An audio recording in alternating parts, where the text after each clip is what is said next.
ఏళ్ల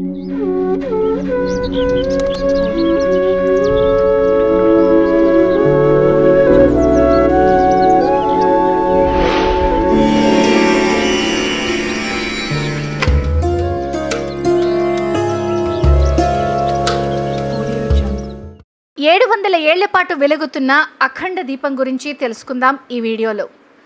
మహిమాన్విత క్షేత్రం తెలంగాణలో ఇదుంది. రాజన్న సిరిసిల్ల జిల్లా గంభీరావుపేట మండల కేంద్రంలోని శ్రీ సీతారామస్వామి ఆలయం నిర్మించే సమయంలో కాకతీయ రాజైన ప్రతాపరుద్రుడు నందదీపాన్ని వెలిగించారని, అప్పట్నుంచి ఇప్పటి వరకు అఖండ జ్యోతి వెలుగుతూనే ఉందని చరిత్ర చెబుతోంది. క్రీస్తు శకం 1314 ప్రాంతంలో సుమారు 700 సంవత్సరాలకి పూర్వం కాకతీయ రాజుల కాలంలో కాకతీయ రాజైన ప్రతాపరుద్రుడు ఈ ఆలయాన్ని నిర్మించినట్లు అర్చకులు తెలిపారు.